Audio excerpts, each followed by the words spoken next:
تمهیر کړی او وخت تیر شو په ارمان کې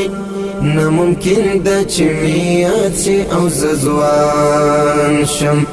چې ماښام شي نو غمونه دومره ډېر شي چې یو یو ته سوچ کوم نو حیران شم چې یو یو ته سوچ کوم نو حیران شم تمهیر کړی او وخت تیر شو په ارمان کې ناممکن ده چې میات شي او زځوان